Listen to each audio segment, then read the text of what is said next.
Assalamualaikum. Welcome to Shasha's kitchen. இன்னைக்கு நம்ம chapati gulab jamun பண்ண போறோம். அதுக்கு தேவையான பொருட்கள் பார்த்துடலாம். நான் இன்னைக்கு 3 சப்பாத்தி எடுத்துர்க்கேன். 1/2 கப் பால், 1 கப் சீனி, இது சுகர் சிரப் பண்றதுக்கு, இது பேக்கிங் சோடா ஒரு சிட்டிகை, ஏலக்காய் பவுடர் ஒரு சிட்டிகை, இது 3 டேபிள்ஸ்பூன் மில்க் பவுடர் எடுத்துர்க்கேன். 3 சப்பாத்தி இருக்குறனால நான் 3 டேபிள்ஸ்பூன் எடுத்துர்க்கேன். ஒரு சப்பாத்திக்கு 1 டேபிள்ஸ்பூன் மில்க் பவுடர் எடுத்துக்கணும். இவ்வளவுதான் தேவையான பொருட்கள். வாங்க எப்படி செய்யறது பார்க்கலாம். சப்பாத்தி எல்லாம் பிச்சு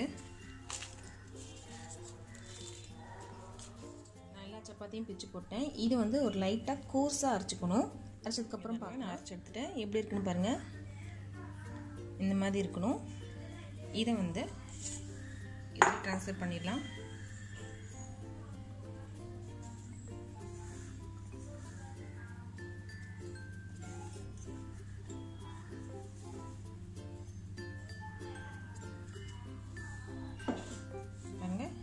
இதில் ட்ரான்ஸ்ஃபர் பண்ணிட்டோம். இப்போ மில்க் பவுடர் சேர்த்துடலாம்.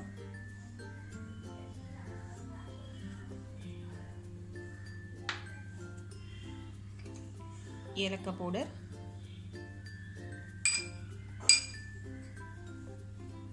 பேக்கிங் சோடா, இது ஒரு பிஞ்ச் போதும். இதை சேர்த்து நல்லா கலந்துடலாம். நல்லா கலந்துட்டோம். இப்போ கொஞ்சம் கொஞ்சமா பால் சேர்த்து நம்ம பிசைஞ்சுக்கலாம். ஒரே டைம் நிறைய பால் சேர்த்துறாதீங்க. பாருங்க நான் பிசைஞ்சிட்டேன், போதும்.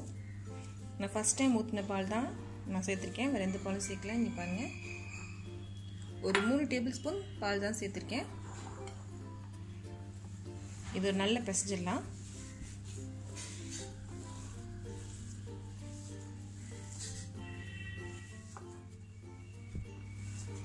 ஒரு 5 நிமிஷமா பிசைஞ்சிட்டேன். இதை மூடி வச்சு ஒரு 10 நிமிஷத்துக்கு அப்படியே விட்டுடலாம். அதுக்கப்புறம் இன்னும் ஒரு 5 நிமிஷம் பிசைஞ்சுக்கலாம். இந்த டைமில் போய் நம்ம சுகர் சிரப் பண்ணிக்கலாம். பாத்திரம் வச்சுருக்கேன். சுகர் சிரப் பண்ணுறதுக்கு நான் 1/2 கப் தண்ணி சேர்த்துடலாம்.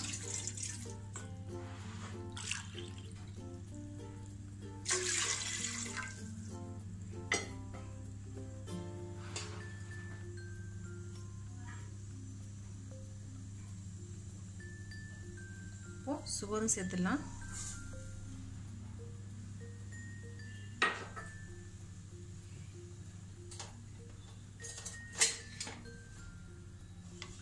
நல்லா கரையட்டும். நமக்கு சுகர் சிரப் ரெடி ஆயிடுச்சு. இங்க பாருங்க. இப்போ அடுப்பு ஆஃப் பண்ணிடலாம். 10 நிமிஷம் ஆயிடுச்சு.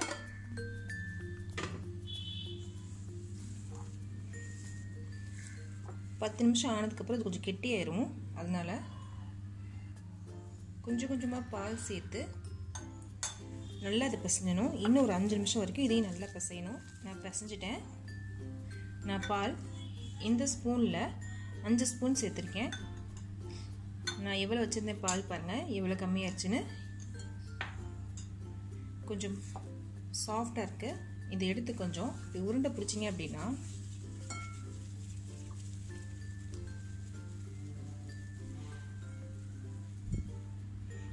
எங்கேயுமே கிராக் விழுகக்கூடாது. இந்த மாதிரி இருந்துச்சுன்னா கரெக்டாக இருக்குன்னு அர்த்தம். இந்த மாதிரி உருண்டை பிடிச்சிடலாம். இப்போ பிளேட்டில் வச்சிடுறேன். நான் எல்லாத்தையும் உருண்டை பிடிச்சிட்டேன். நான் கையில் எண்ணெய் எதுவுமே தடவலை, நெய் எதுவுமே தடவலை. நல்லாவே பிடிக்க வருவது. நான் கடாயில் எண்ணெய் சூடு பண்ண வச்சுட்டேன். இப்போது நம்ம உருண்டையை போட்டுடலாம்.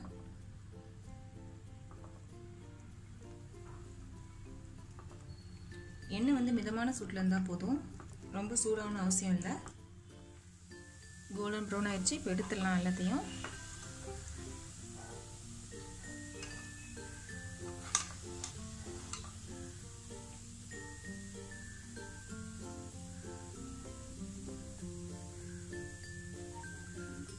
நான் பக்கத்துலேயே சுகர் சிரப் வச்சுருக்கேன். இது ஒரு 1/2 மணி நேரத்துக்கு அப்படியே விட்டுடலாம். 1/2 மணி நேரம் கழிச்சு நம்ம சர்வ் பண்ணிக்கலாம். 1/2 மணி நேரம் ஆயிடுச்சு. இப்போ திறந்து பார்க்கலாம்.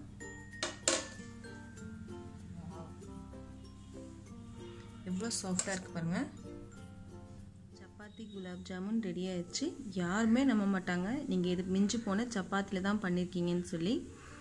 இந்த வீடியோ பிடிச்சிருந்துச்சுன்னா லைக் பண்ணுங்கள், ஷேர் பண்ணுங்கள், கமெண்ட் பண்ணுங்கள். மறக்காமல் என்னோடய சேனலை சப்ஸ்கிரைப் பண்ணுங்கள்.